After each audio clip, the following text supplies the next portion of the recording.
We are presenting a 1930s style horror radio broadcast.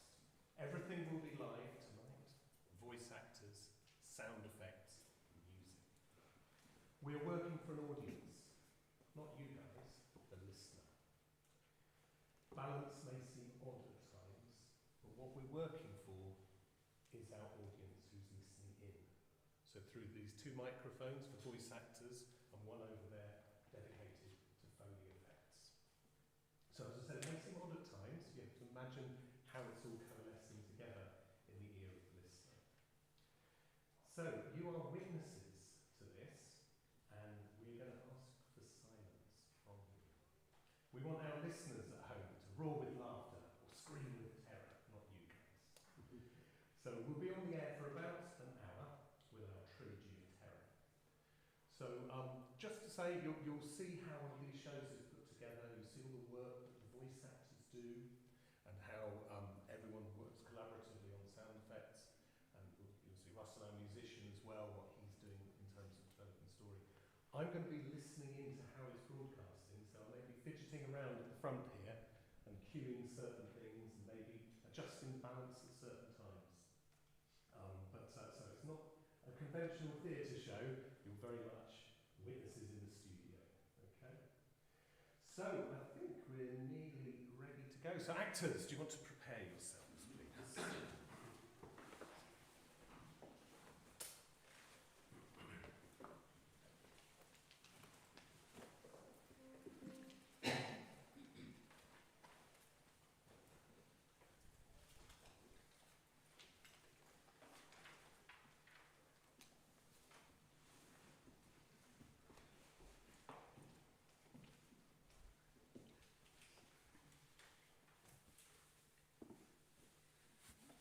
Okay, on air in 1 minute.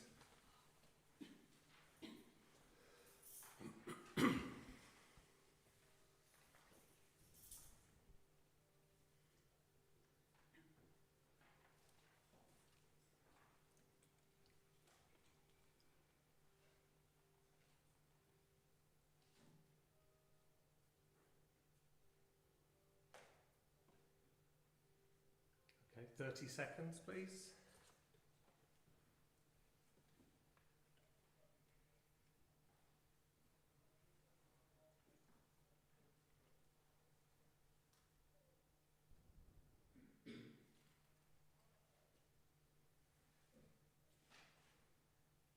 Ten, 9, 8, 7, 6.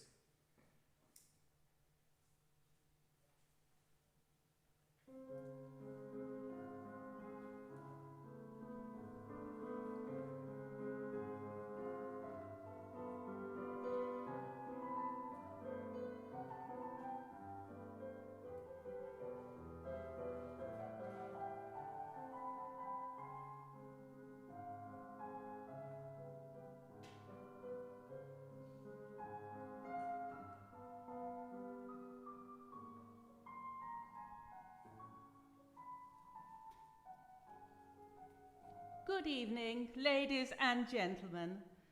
The Norwich radio players are delighted to be on the air once again for your entertainment and edification. This evening's fare is going to be rather different.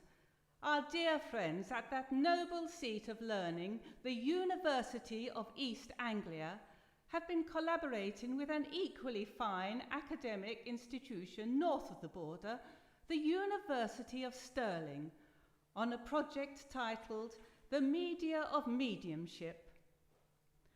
Funded by the Arts and Humanities Research Council, the project examines the relationship between science, technology, and occultism in modern Britain. Well, isn't that marvellous? And even more marvellous is that they have invited us, your favourite wireless wonders, the Norwich radio players, to entertain you with an evening of radio drama, the theatre of the imagination. And so tonight we will bring you 3 plays based on uncanny short stories that those clever university scholars found in the personal library of Mr. Harry Price, Britain's most celebrated psychic investigator. So be prepared to be thrilled and chilled, amused and bemused, as we take you on a voyage where the supernatural is the order of the day and things go bump in the night.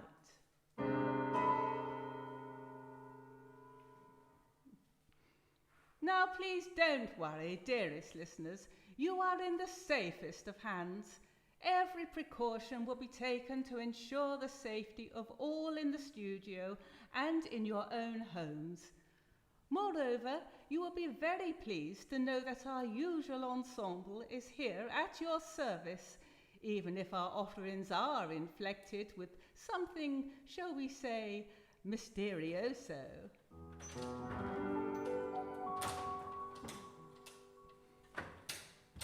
Although tonight is rather different, we wouldn't want to confuse anyone by entirely changing our usual bill of fare.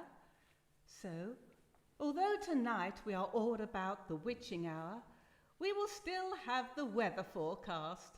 And here is our very own meteorological magician, Mr. Weathervane. Yes, of course. Thank you. I'm sure we've all been enjoying today's belt of high pressure, which has permitted fair, warm weather to prevail over most of the nation. Tonight, you can expect clear skies and a fine view of the stars and the full moon. A great opportunity for the amateur astronomers among us. And even, I dare say, any amateur astrologers too. After this welcome period of not inclement weather, things will begin to change at midnight. At midnight, things will transform as black storm clouds sweep across the sky. The climate will metamorphose into doom-laden gloom and foreboding. Stay indoors. Your very life may depend upon it. Thank you, Mr. Weathervane. Now, I realise many of you rely upon our services at this point of the evening. Why? To send your little ones off to sleep, of course. And tonight will be no different. So, let us turn to our favourite storyteller, Auntie Mildred, who will tell us our first tale in tonight's trilogy.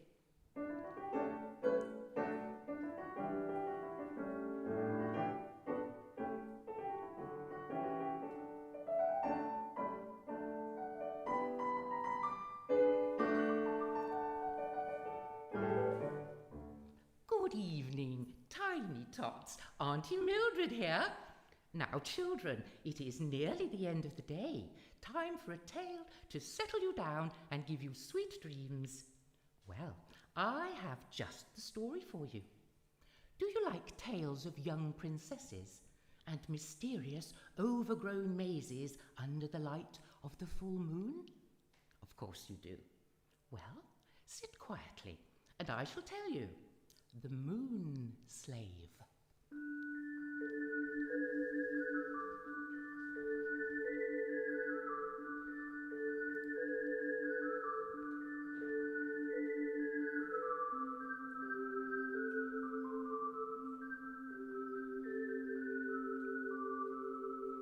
Princess Viola was a beautiful girl with a pale complexion, green eyes, and long black hair. She was a quiet child with a tendency to daydream. When she sat in the royal court with her father, the king, she seemed, quite frankly, lethargic. But there was one thing that Princess Viola loved, one thing that made her fervent and vivid and alive. Princess Viola loved to dance. Some say that she could dance before she could walk. And growing up, this passion never changed. Storybooks did not interest her. The finest works of art bored her. Beautiful poetry failed to move her. But as soon as she heard a note of music, she would be up on her feet, dancing in perfect sympathy and rhythmic grace, as a wind may sway a tree.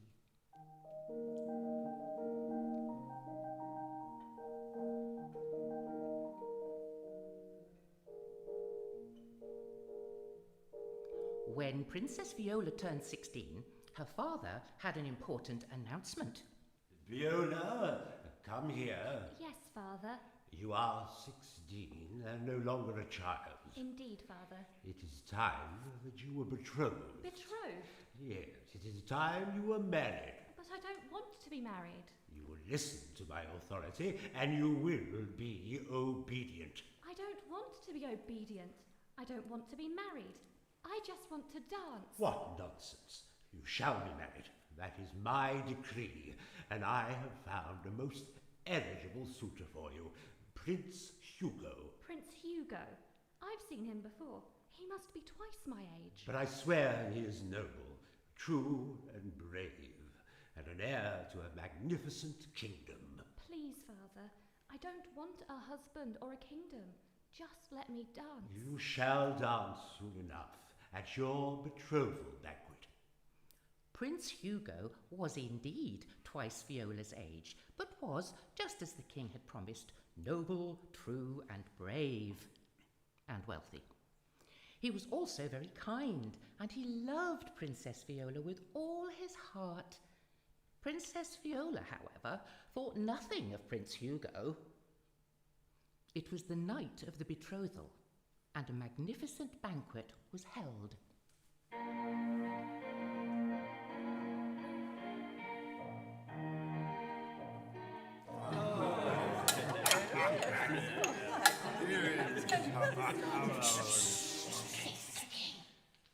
My noble guests, as you know, we are here to celebrate the betrothal of my beloved daughter Viola to the noble, true, and brave Prince Hugo. Please, Prince Hugo, come forth and address us all. Yes, with pleasure. Thank you, Your Majesty. It is the greatest honour to be so welcome in your kingdom and to have your daughter's hand in marriage. Princess Viola, I pledge my love and my devotion. Please accept my humble heart. Aww. And this diamond, emerald, and ruby necklace. Ooh. That's what I call a son-in-law. Thank you, Prince Hugo. This is very beautiful, I cannot deny. I shall put it on. There. Does it suit me? Beautiful. Magnificent. Hooray! Shall we dance? Yes, of course, of course.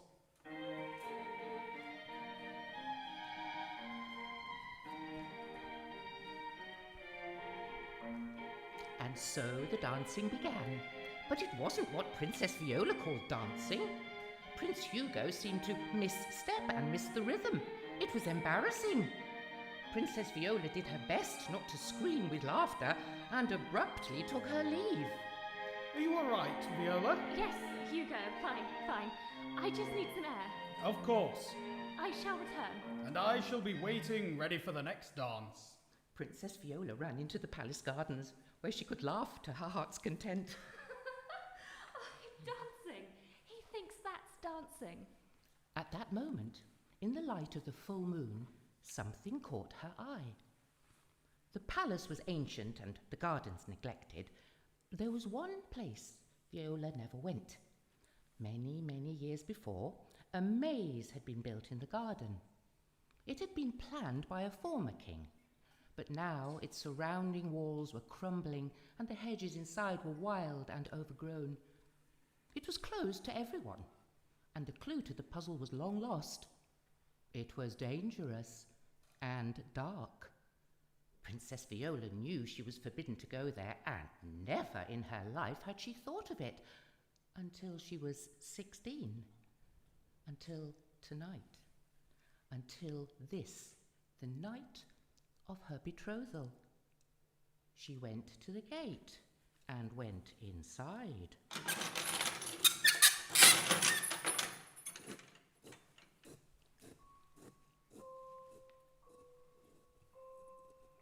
Viola walked down the gravel paths without thinking, turning left, turning right, touched by the moonlight. Eventually, as if she knew which way to turn, she found herself in the centre. The centre! I've found the heart of the maze. Oh, it's like a ballroom with these trees stretching up like walls, to the beautiful moon like a lantern, casting her silver light. all that is missing is the music. Sweet moon, hear my plea.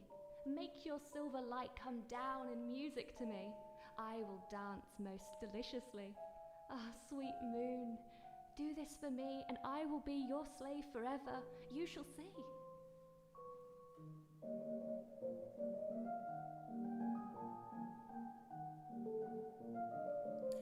Viola didn't know where the music came from, but she didn't care. But the music wasn't the only sound. Very distantly, you could hear a sound, an eerie sound. The sound of what? Who knows what that sound was? A desolate wild beast? Some creature with madness in its blood? Who knows? Viola didn't care. She just danced and danced merrily until the light of dawn made her run back to the palace.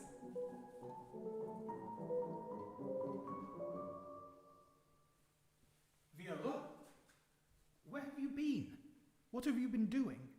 We've been looking for you everywhere. I told you, I was just getting some air. For half the night? Didn't you hear us calling your name? No, I heard nothing but the music. Music? What music? Your father sent the musicians away. Do I assume our wedding is off? Of course not, dearest Viola. I'm simply happy that you have come back and are well. But do tell me, please. We searched absolutely everywhere. Where were you? I will not be questioned. I have some right to question. Very well. You shall have an answer. For the first time in my life, I have been dancing. They remained betrothed, and the months passed by. Prince Hugo stayed with them at the palace, attempting to win Viola's heart. He was noble, true, and brave, and perhaps more patient than the young princess deserved. You see, her heart was elsewhere. Her heart was in the dance.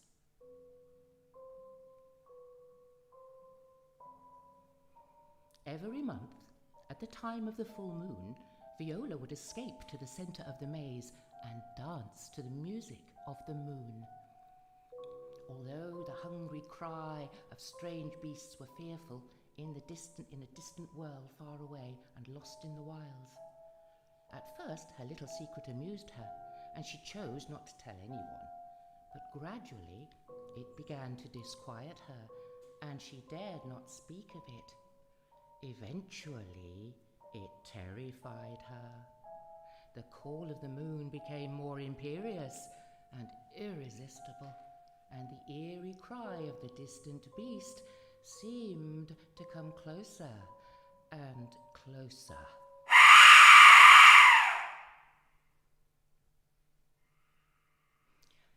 In the depth of winter, the night of midnight mass, Viola sat beside Prince Hugo, and the old priest delivered his sermon.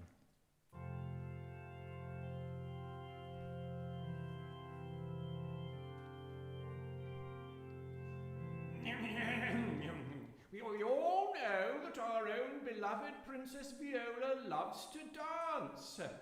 I too danced before I took the cloth. My galliard was gallant. My mazurka was berserker. I merely jest. For the joy of the dance is not forbidden in Scripture. In the book of Exodus, does not Miriam lead all the women in a celebratory dance after the safe crossing of the Red Sea, praising God for their deliverance? Oh no, oh no. What is wrong, my dear? Nothing. And in Samuel, does not King David joyfully dance before the Ark of the Covenant, leaping and dancing with all his might, expressing his gratitude and devotion to the Lord? No, no, no. Princess Viola, what is ailing you? Nothing, nothing. And in the book of Psalms, are we not told, let them praise his name with dancing, dancing, dancing, dancing. I need some air. Viola, come back! Viola ran into the maze. There was snow on the ground. The tall trees were skeletons. Her breath was a vapour. Oh, a sharp stone beneath the snow cut her foot, and it bled. But she kept running to the centre of the maze, and when she reached the ballroom of the moon, Oh, how she danced and danced and danced.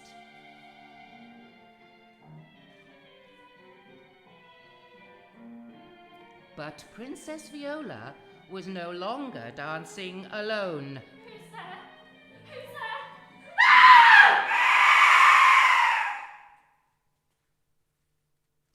The search for the missing princess lasted the whole of the following day.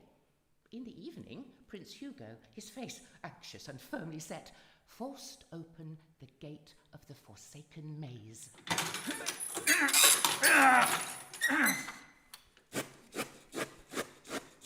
Prince Hugo noticed on the snowy path the stain of a drop of blood.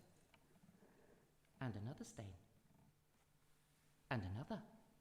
He followed the drops of blood, twisting and turning his way through the abandoned maze until he reached the open, desolate space in the centre.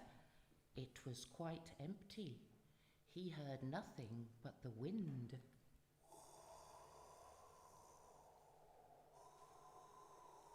Viola? Princess Viola? Viola! Prince Hugo called in vain, and he knew in his heart that nothing living could be in this bleak and miserable place. And he noticed something in the snow. The final footstep of Princess Viola. A tiny footprint of her delicate foot flecked with blood. And beside it, another. The print of a large, naked foot. Or more exactly, a cloven hoof.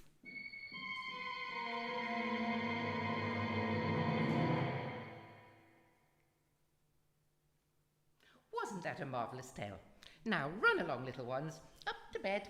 Don't dilly-dally, or the cloven-hoofed creature may sneak you away too. Sweet dreams! Thank you, Auntie Mildred. I'm sure all our little ones will sleep easily in their beds after that enchanting tale. Why, thank you. I have no doubt they will. And now the little ones are all asleep, we can begin rather different fare. So, my more grown-up listeners, have you had a holiday and found yourself lodging somewhere strange? A spectral castle? A benighted mansion? I'm sure we've all heard of haunted houses. But what about a haunted bungalow? Well, let's join Mr. and Mrs. Graveney on vacation in the Norfolk Broads, where they find themselves staying in the haunted bungalow.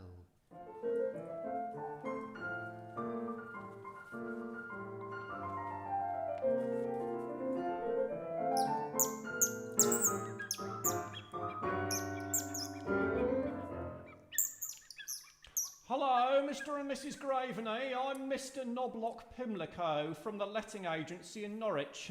Welcome to the Norfolk Broads. Oh, it is lovely to meet you, Mr. Knobloch Pimlico. You found the bungalow okay? Yes, we found it, eventually. It really is quite remote.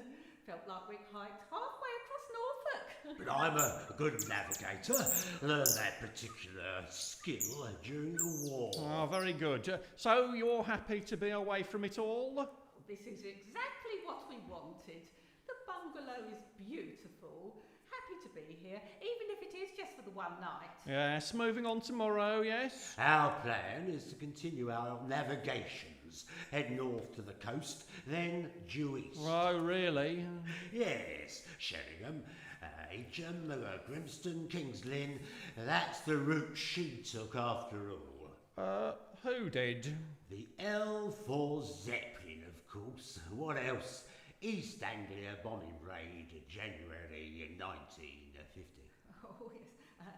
You'll have to forgive my husband.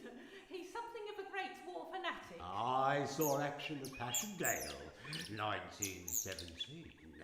Where did you serve? I was only 9 years old, so relieved from active service, thankfully. Very well.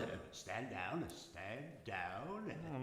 Mrs. Graveney, I do need to confirm everything is in order and as advertised. Oh, yes, it's absolutely perfect. Such a lovely bungalow, but it looks like it's hardly ever been used. Surely it must be a popular let. Idyllic location and beautiful thatched roof. People must be simply queuing up to get in here. No, they're not. Oh well, it suits us for sure. I mean, I know my husband would have been happy with a tent. You know where you are when you're inside canvas, at the mercy of the elements and the enemy. But I always say that one shouldn't sacrifice luxury when one's on holiday.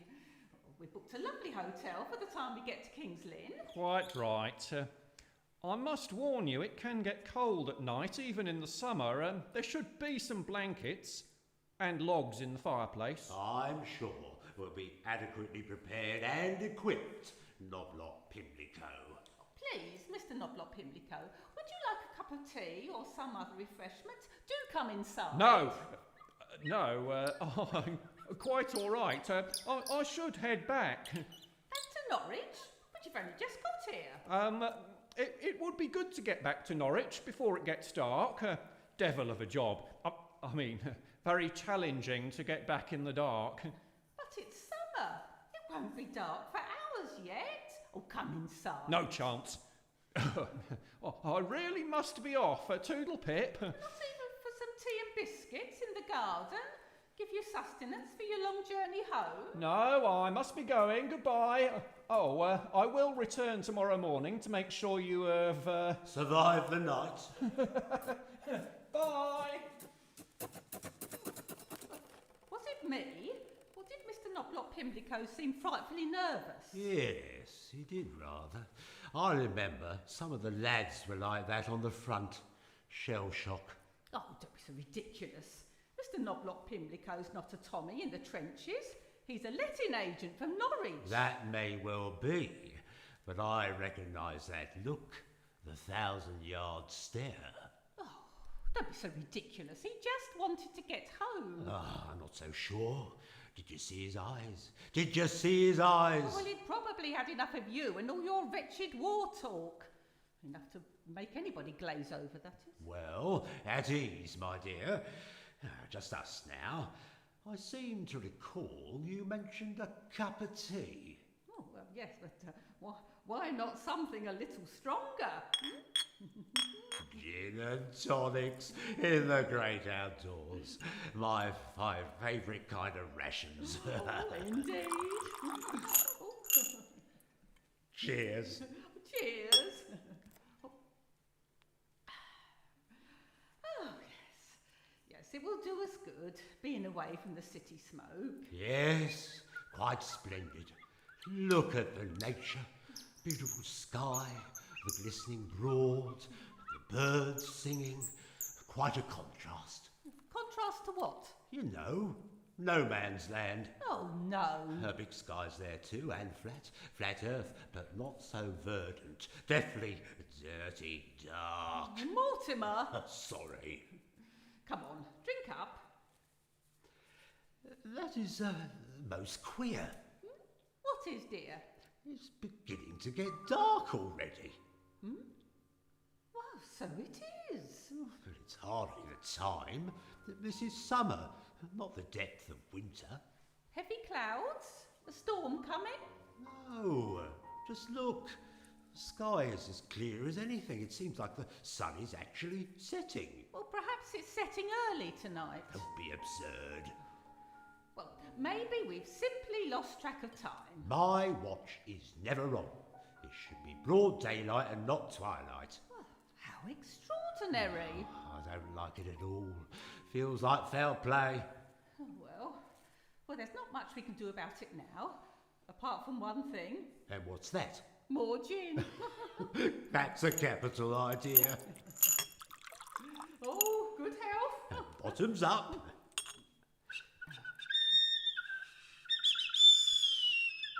It really is night time. I say, Mortimer, let's go inside, shall we? Yes, I concur. Lead on, quickly.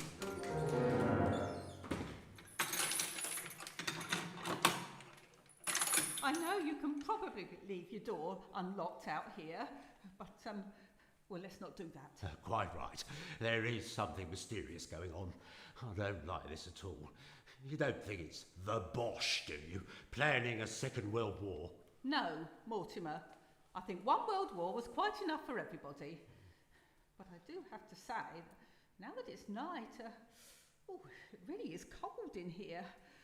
Mr. Noblop Pimlico was not wrong. Shall I search out those blankets? Well, maybe the fire would be more becoming. I see it's well stocked with logs. Yes, let me sort that out.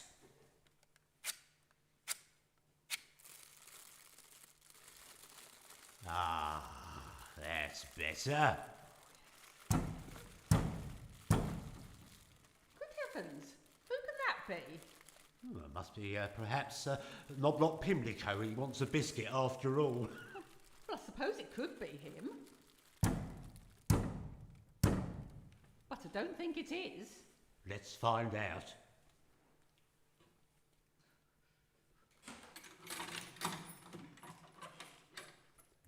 Good evening. Oh, there's no one there. Hello? Hello? I say, is there anyone there? Mortimer, come back inside, quickly. Oh, but why? I just didn't like it. I have an awful feeling. But there's no one there. Exactly.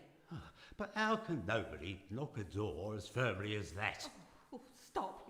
You're giving me the creeps. Let's lock the door, fortify our base. There, nothing to worry about now. We're safe in here and can keep the home fires burning. Yes, you're right. Yes. Why don't I lighten the mood with a Woodbine Willie poem? Oh, very well. I always enjoy reciting Willie's poems.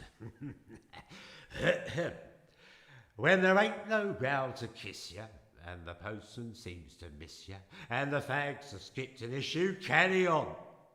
When you got an empty belly, and the bully's rotten smelly, and you're shivering like a jelly, carry on. When the Bosch has done your chumming, and the sergeant's done their running, and there ain't no rations coming, carry on.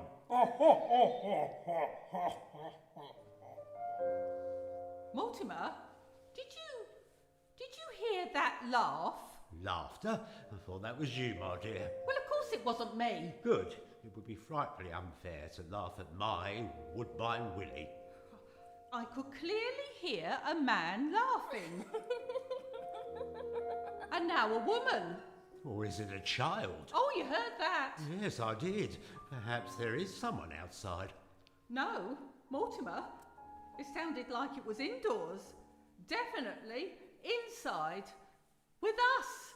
But we're the only ones here. Exactly. Whoever is there, show yourself. Oh, they just laughed again. Yes, I know. Footsteps. Heavy footsteps. Round and round the room. Yet no one is there. Well, I'm glad I brought this. What is it? My old service revolver. I knew it would come in useful. Heavens, Mortimer, what the hell were you thinking? Haven't used it since the Bosch. What do you think of this, you immaterial rogues? Stop it, Mortimer. Listen. Silence. This must have scared them off. Couldn't deal with a crack marksman, could you? You invisible fiends! Ha ha! Oh no, birds! Invisible birds! Oh, and now invisible rats. That does it. You vermin! No! Don't shoot! Oh dear, sorry about that. Put it away, it's useless. But what are we supposed to do? Sit tight and pray for sunrise.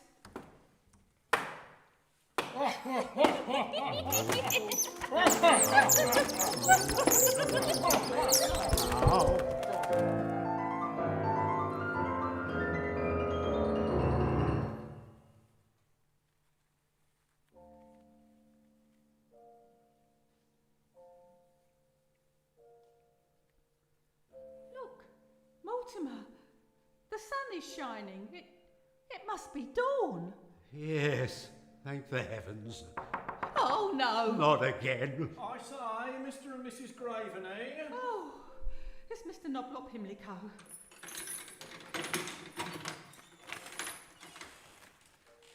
Oh, Mr. Noblop Himlico. Very good to see you, sir. Thank the heavens you're still here. I won't come inside if it's all the same to you. No need to worry, Noblop Pimlico, we're coming out.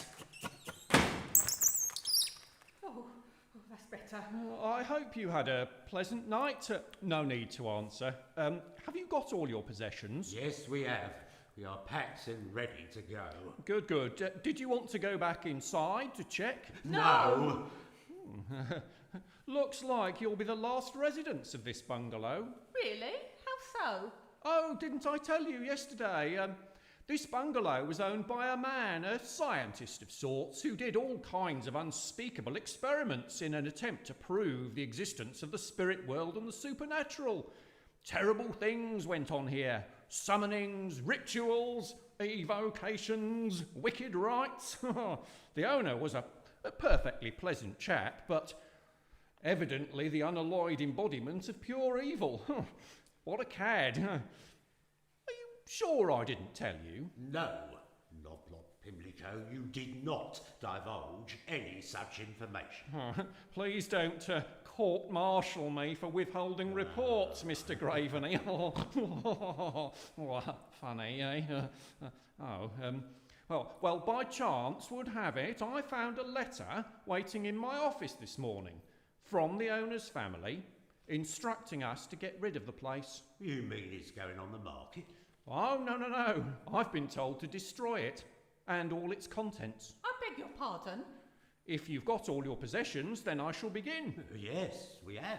Very good. Bit of petrol.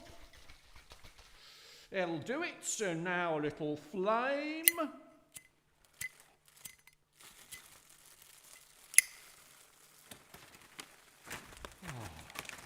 We'll be glad to get this off our books.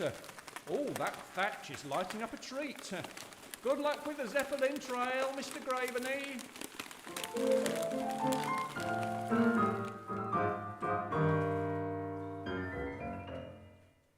Well, I hope you enjoyed that pleasant bit of fun, ladies and gentlemen.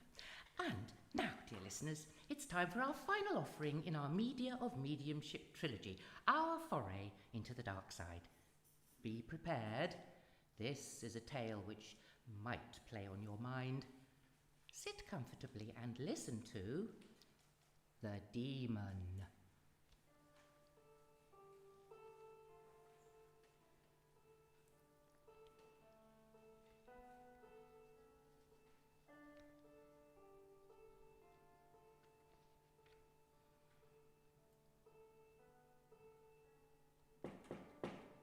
Come in. Good afternoon. How can I help? Oh, Georgina! Oh, I can't believe it. I know, it's been an age, George. Well, what brings you here? I was just passing, really. I was admiring the grand architecture of this seat of medical research, and I remembered that George works here. Sorry, I mean, Regius Professor George Amboyne has a chair here. Oh, nonsense. Don't blush, Professor Amboyne. You've earned it, heaven knows. Thank you. But do just call me George. I must say you're looking very well. Your important position suits you. Oh, I don't know about that. It's true. Very distinguished title, and a study to match. I think it's interesting the directions we went, considering where we met. What do you mean? You know what I mean. You've thrown yourself into this medical science business, a world authority on... what is it again? Given my advances, you should probably simply say terminal illnesses. Oh, don't play the false modesty card on me, George. Your reputation is enormous. But we first met at one of Cynthia's evenings.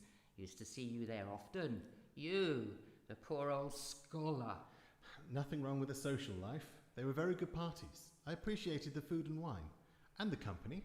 Haven't seen Cynthia for ages either. Well, neither have I, but she's around. New clique of friends for her evenings, no doubt. Oh, well, lucky for them. Damn good parties, those. Even though Cynthia used to dabble Dabble? in the darker arts, George. Any evening at Cynthia's would always have some display of cold reading, table tapping, or some such. All of it nonsense. Ah, you say that now, George, but I remember you back then. You used to watch intently, respectfully even. You never called it out. Not openly, at any rate. I've always had an inquiring mind, always open to new ideas, approaches, so I will engage things and make an assessment and draw a conclusion. And the displays at Cynthia's soirees? I attended many of Cynthia's dues, Georgina. I engaged, assessed, concluded. And? Concluded that they were, without exception, codswallop. I look professionally at life and death, Georgina. Life at the edge of death and beyond. Beyond life, George. And what is there? Nothing. A complete void. There is life and there is death. One is everything, the other is nothing at all. So there was nothing to Cynthia's displays? None of them? They were just contricks or wishful thinking. All of them? Ugh, I mean, I can be a skeptic too, but there were one or two that I could never quite explain. Without exception, fodder for chumps and cheats. That is so damning, George. You really are the venerable professor now. And you were always the polite one in those days. Not like Zachariah. Zachariah? Oh yes, your American friend. Zachariah Yeager, yes? That's right, the one and only. I remember he really would call things out. And would get a black eye to show for it. And do you feel my more calm and rational approach had shortcomings? Never had a black eye for that. How is he, by the way? Zachariah? Oh, same as ever. Usual heroics and daring do. You know, that sort of American thing. He was over here not so long ago. Saved my life, actually. Really? Yes, he really was quite the hero. I thought I was done for. You see, we both went to a séance held by the late Austin Black, and... Oh, excuse me. Probably just one of my young scholars. Well, speak of the devil. Who is it? Surely not Zachariah Yeager. Not quite. Do come in. Cynthia! What? Oh, Georgina, how lovely. But how come you're here? I am so pleased to see you. Mwah, mwah.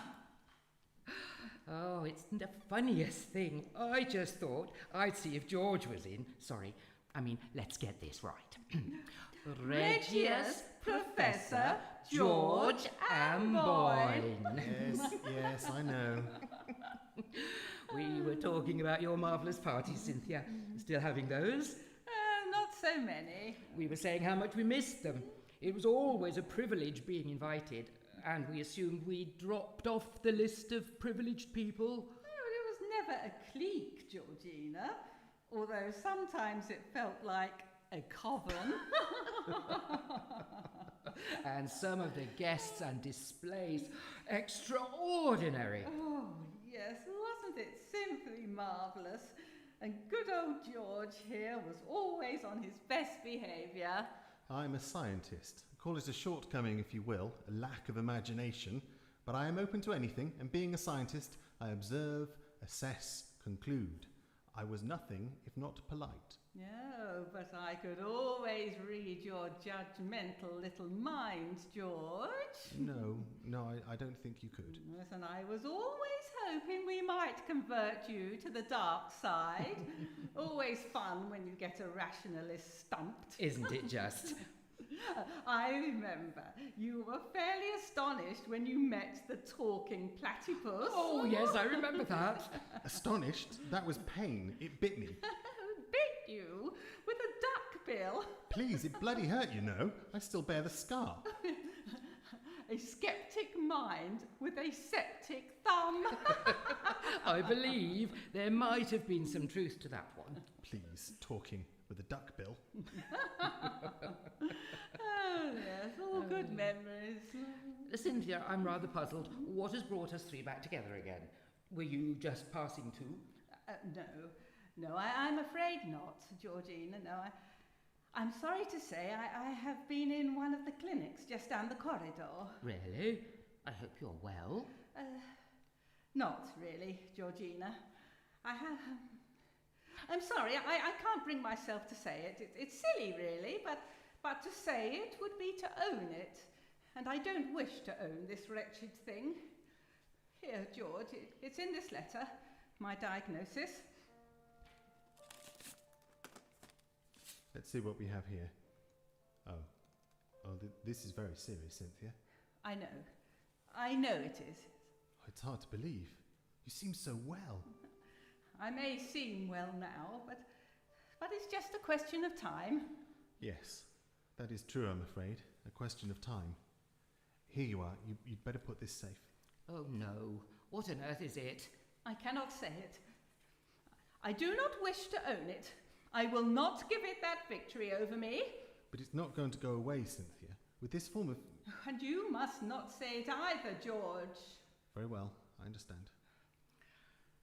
Oh well, this is rather melancholy, isn't it? Bitterly so. So what do we do now? What do? We celebrate, I think. The three of us back together. While I'm still on my feet, let's hit the town. Good idea. And don't worry, George. I guarantee you no duck-billed platypus will cross our path.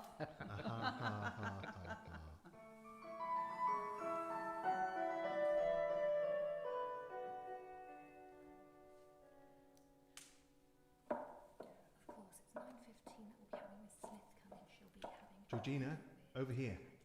Thanks for coming along. Hospices are such sad places. Of course.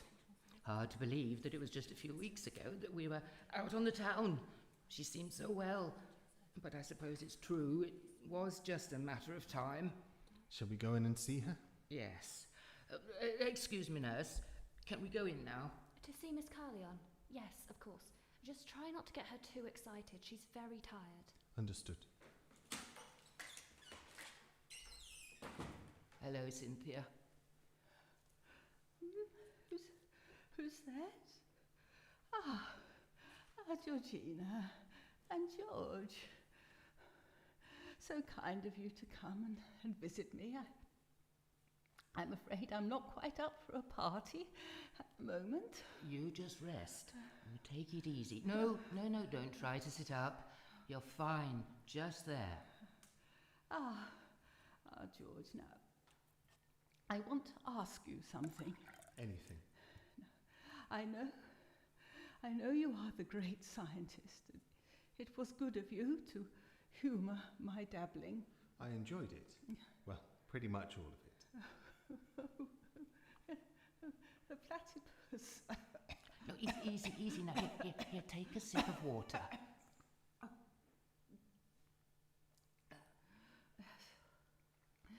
But seriously, George, all those displays and those experiments, those special guests, there was nothing to any of them?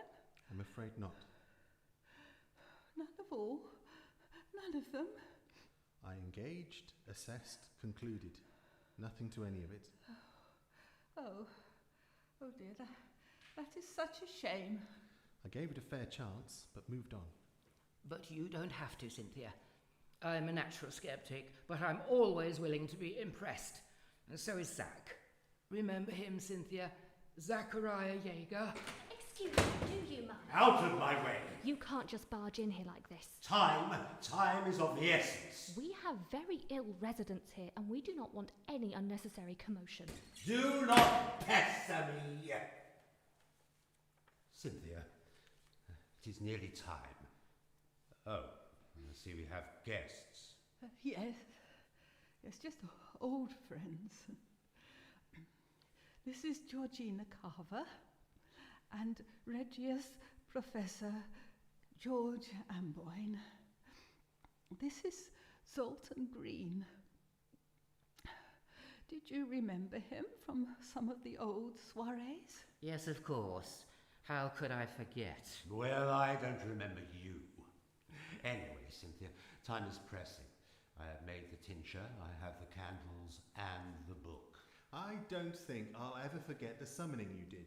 Oh, you were present, were you? I don't recall you. Oh yes, I was there. The spirit was a no-show.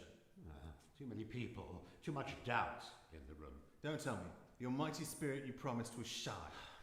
No. Don't be facetious. Whatever happened to engage, assess, conclude? With this charlatan, I'd happily risk a black eye. Cynthia, I demand we have some privacy.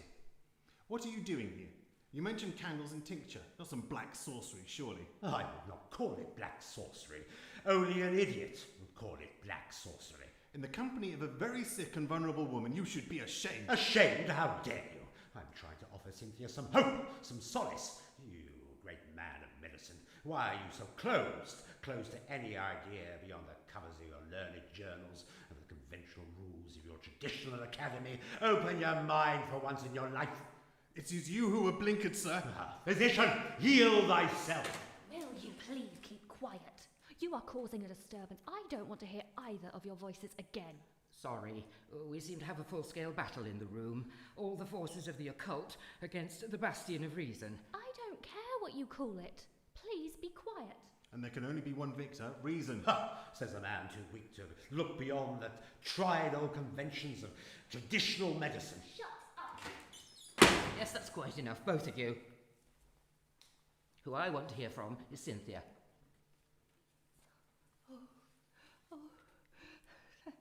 Thank you, Georgina. What would you like, Cynthia? Now, I love you all dearly. George, thank you for coming to see me. You can go now. Sultan, I am glad you are here. We can begin soon. Oh no, Cynthia, I won't let you do this. Don't waste your time. Time? George? Yes, that is something I have very little of. And I believe I have the right to spend it as I want. So humour me on this, if you will, if you can. I have very little time left, and nothing to lose. Yes, we're sorry. Let us take our leave. You know how to contact us, should you need us. Thank you. Thank you. So pleased to meet you both, though apparently we have met before. I don't remember either of you. Goodbye. Hands off me. Now, Cynthia, are you ready? It is time. Well, that was a rude goodbye. Yes, I'm rather disappointed actually. Falling prey to that nonsense. Stop it, George. Let her do what she wants, the poor old girl. I know this much for sure, though. And what is that? There is not much time left. We should expect a phone call sooner rather than later, I'm sorry to say.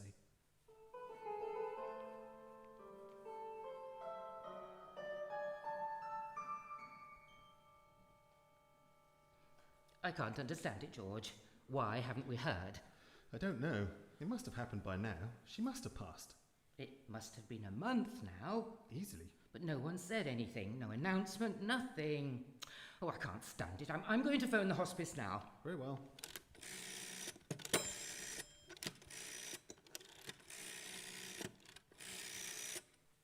Maple Hospice, how can I help you? This is Georgina Carver. I'm phoning about Miss Cynthia Carleon. She was with you recently. Yes, of course. Hello, Mrs. Carver. Can I ask, is there any news? Didn't you hear? Miss Carleon is gone. Oh dear. We suspected as much. When did she pass away? No, she hasn't passed away. She's gone. She left. Left? What do you mean? Well, it was quite extraordinary. We're all still reeling in the hospice. She was suddenly, well, better.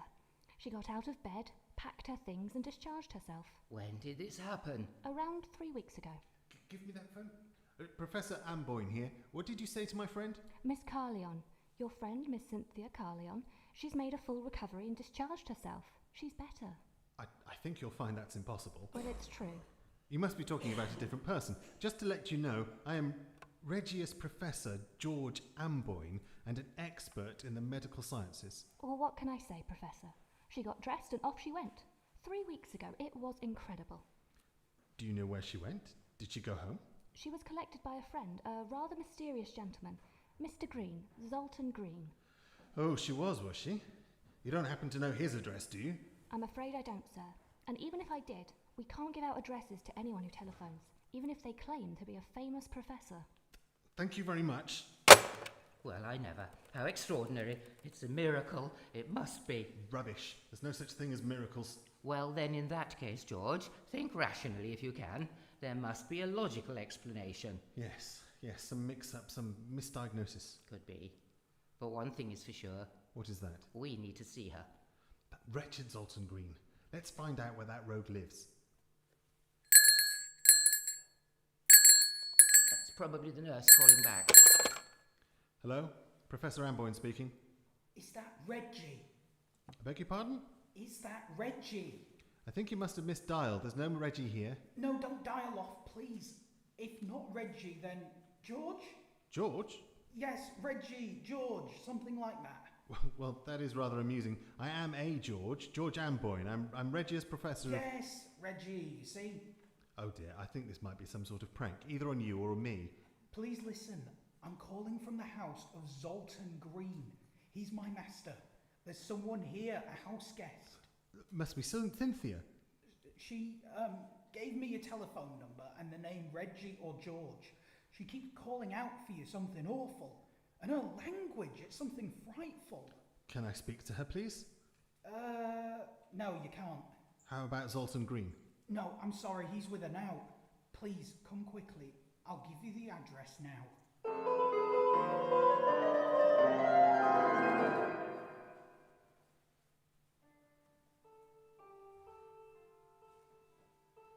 Thank you for coming. My master and Cynthia are in there. Let yourselves in. I'm staying out here. Come in, please. Close the door. What is happening? Shh. She's resting. I hope. Oh, she's waking up. Oh, Reggie, so glad to see you. Oh my God, what has happened? Are those chains? What have you done? Nothing, I swear. You've chained her to the wall. I had to. You beast! Oh, it's you, Carver! Georgina Carver! Carver! How glum you both look. You look as if you've never seen me before. Have a cigarette, a drink, everything. Let's be jolly. Cynthia, is it really you? Who else could I be? I can't imagine what you mean. Perhaps I can examine you, if you feel strong enough. Don't patronise me, Reggie. Reggie, I've never felt stronger than this. All the same, I think it might be good if we had a little look at your blood pressure. Oh, yes, blood. Don't get too close, I warn you. Oh dear, maybe not. Oh, don't be scared of little old me, Reggie. Reggie, isn't that a good name for a Regius Professor? Better than George. What a dull, so boring old name. But you're not at all dull, are you, Reggie? Not with me you won't be. I've kicked free and I'm going to have a good time. You're going to join me, aren't you? What is it? What has happened to her? I don't know, but I have engaged, assessed, and concluded. What have you concluded? I think she's possessed by a Oh, demon. George, pull yourself together. Zoltan, what did you do? I worked on a ritual, an ancient ritual to cure her disease. It worked. Soon after I saw you at the hospice, Cynthia made an instant recovery. She came to stay here with me. Then, the last couple of days, she's changed. You're not exactly telling us what you did. Was this an ancient ritual? It was a summoning. Yes, that's all. A summoning. Summoning what exactly? Come on, Reggie, I'm getting bored. Come over here. Summoning a demon? No, absolutely not. A life force, some spirit to fight her disease. And it worked. Well, that's plain for all to see. Stop talking to them. Come here, Reggie. I want to have a good time. That's enough, Cynthia. Cynthia. That's not my name, you silly old thing. What is your name? Would you like to know? Do you know its name? No, I'm afraid not. So, you summoned up a positive force? Yes, a force for good. And what? Something else hitched a ride? I suppose that's about the sum of it. Forget her, carve her, and him, the weak little sorcerer. I want you, Reggie. Have you tried anything? Something to dispel it? Yes, of course I have, but nothing has worked. I keep looking at my books. How about you? You're a doctor, aren't you? I don't think 2 aspirins and a glass of water will help in this case. Oh, don't joke, George. How about morphine or something like that? Morphine? Yes, I want to have a good time. Demon possession? I think we need a priest. Ooh, unless... Unless what? Something she said. What? When? All those weeks ago, when she first told us she was ill. To name it is to own it, she said. What of it? To name is to own it. Naming the entity may give us power over it. I think the professor is right. I was a fool not to try it. Some demons keep their names hidden, as uttering them sends them back. Fools, you fools, how silly you are. You must have names in your books of demonology. Yes, of course. Cynthia, I know you're in there. We're going to get you out. Take off these chains and let me out. Me and Reggie are places to be. Quick, your books, your books. Here, this book has multiple names. Begin to read them out. Astrazoth. Fools. Azakarian. Silly. Sorcerer. Benzul. Don't insult me. Grantulka. Getting boring. Dabavol. Enkerel. Say that one again. Enkerel. No reaction. And again. Enkerel. All together. Enkerel. Enkerel.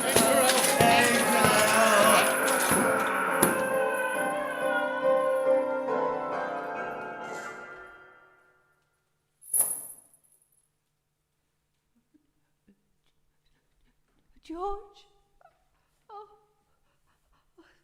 I'm so pleased to see you.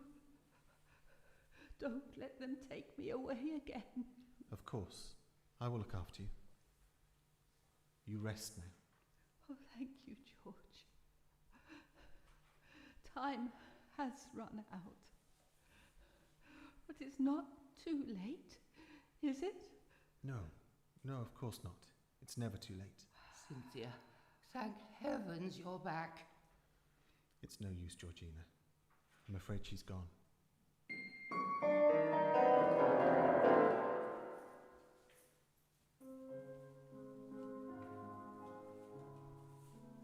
Thank you, ladies and gentlemen. Well, that brings our evening to a close. Radio from the Dark Side, The Return, was brought to you by the Norwich Radio Players and the University of East Anglia, and was produced as part of the Media of Mediumship project based at the University of Stirling and funded by the Arts and Humanities Research Council. The project examines the relationship between science, technology and occultism in modern Britain, using the unique collections of the Science Museum Group and Senate House Library to explore the entangled histories of human belief, perception, trust and scientific evidence as experienced through sight and sound. Tonight, we presented a trilogy of plays adapted from stories in the Harry Price Library of Magical Literature. You heard adaptations of The Moon Slave by Barry Payne, The Haunted Bungalow by Charles Duff, and The Demon by Christopher Blair. Voice acting and Foley effects were provided by Geraint Darcy, Alexandra Evans, Zana Foley-Davies, Alec Mann, Amy M. Marie, Peter Morant, and John Turnpenny. Music was composed and performed by Russell Marsh. Technical support was by UEA Media Block and Sean Thompson. The production assistant was Ollie Harris. This evening's performance was written and directed by Richard J. Hand. Until next time, the Norwich Radio Players bid you goodbye.